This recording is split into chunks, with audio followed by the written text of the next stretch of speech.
I've been reviewing iFi gear for many years now, as long as this channel's been around really. And in those years, I clearly established that there are a couple of things iFi does incredibly well.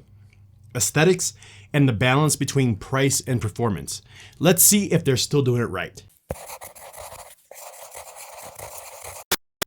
Hey guys, we got a special delivery today.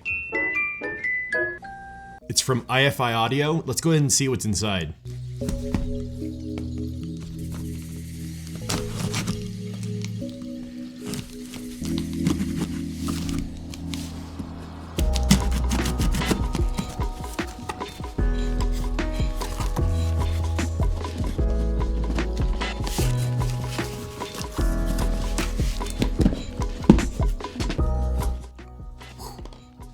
This is the brand new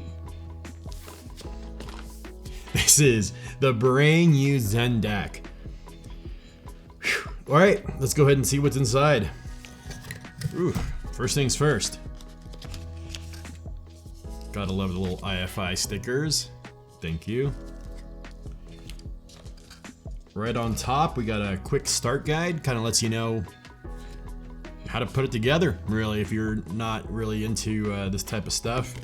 I like that iFi always includes a start guide, and you can check out the setup video via the QR code, which is really cool. I think I'm gonna start collecting this silica gel again, because my friend Giles loves it. All right. I guess we'll get into the big stuff. This is the unit itself. I love the way iFi does their stuff. I mean, it's just cool looking, guys. It's always the same size, same format, so that way you can stack them, you can put them side by side and they look good. I like the fact that there is a headphone amp in here. However, for me, when I'm doing a DAC, I don't need it. I'd actually prefer if my headphone amp and DAC were separate, but I like the fact that this comes all in one. Okay. Oof. So included here is an adapter for your headphones, a USB-C to USB-A cable, and iFi branded RCA cables in case you need some RCA cables. Basically everything to get you started. One thing that... Okay, so there is no power adapter in here. No power adapter. So you either have to buy it, the one that iFi sells, which I think is really awesome. I actually have a couple. They're 5-volt power adapters. I have some from iFi. Low noise, good stuff. However, once again, if you're not super into this type of stuff, just know that you'll either have to buy it from them or buy your own on Amazon or whatnot. I'll put some options down below. And the front's pretty cool. I actually like the design on the front better than what they had been doing. Yeah, this volume knob is super smooth. Still has that X bass, so extra bass button there, power match button, a input for your headphones, and you can also do a balanced input. You have balanced on the back, a variable and fixed switch, your RCAs, digital input. So basically, if you're going from your PC or computer, you go straight in through with the USB-C cable, and then obviously your power adapter, your power input. Looks the same as functionally, it looks the same as their usual offerings. However, I have heard that this does sound better, and I think from the front, it actually looks a lot better. So yeah, I'm excited to try it out, guys. This is cool. I like doing these unboxings because you guys kind of get to see firsthand what comes in the box. So yeah, let's get to it. Hey guys, today we're talking about the iFi Zen DAC version V3, the third reimagination of this product over the past 5 years. Each version has received both aesthetic and performance upgrades each time around. Before we go any further into the features, let's address the elephant in the room, okay? The price. The Zen DAC is now priced at $229, which has raised some eyebrows. Its predecessors were priced below $200, which created significant value and a demand for this product. To be completely transparent, there's not much notable difference between the last version and this one. There are a few functional upgrades, such as the USB-C input instead of USB-B and the ability to stream higher sample rates, but do these changes really justify the price hike? This DAC and headphone amp combo was memorable for its friendly price point, but now it costs $229. And if you opt for the power supply from iFi, that's another $70, putting this item in a highly competitive range. Aesthetically, it's a beautiful piece, designed to look good while providing functionality. Its sleek design matches nicely with other offerings in this category, giving your desktop a consistent and uniform look. The front fascia looks really cool with its split design, showcasing the designers at iFi have a good sense of style. The front panel is easy to use and straightforward. I appreciate the X bass button, formerly known as True Bass, because it does more than just add extra oomph. It's designed to properly compensate for missing bass in headphones that suffer from severe bass roll-off. There's nothing worse than a pair of cans with thin bass. He's right.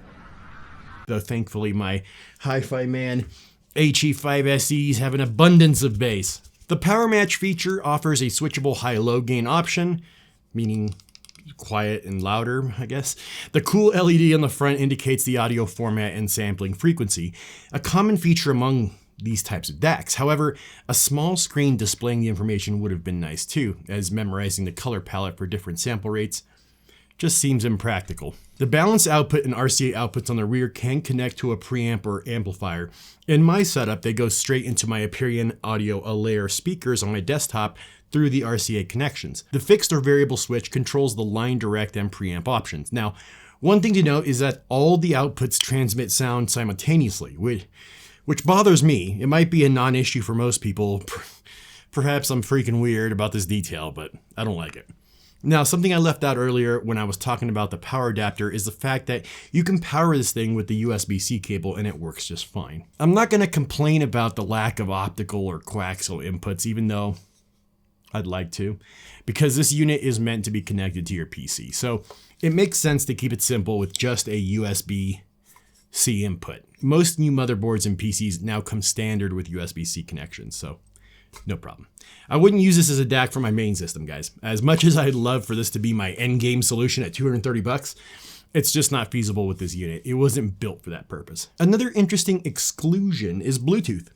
While I don't personally use Bluetooth, and therefore don't miss it, most of the competition offers it. And I know it's important for some of you. Frankly, I would have preferred Bluetooth over MQA decoding because, in my opinion, MQA was a flawed format from the start and isn't particularly relevant now. DACs aren't always the most exciting components to discuss unless they feature some extraordinary R2R technology or incorporate old chips with new designs. It's usually pretty straightforward. Under the hood, this DAC features a burr brown chip, which iFi believes is very well integrated into the design.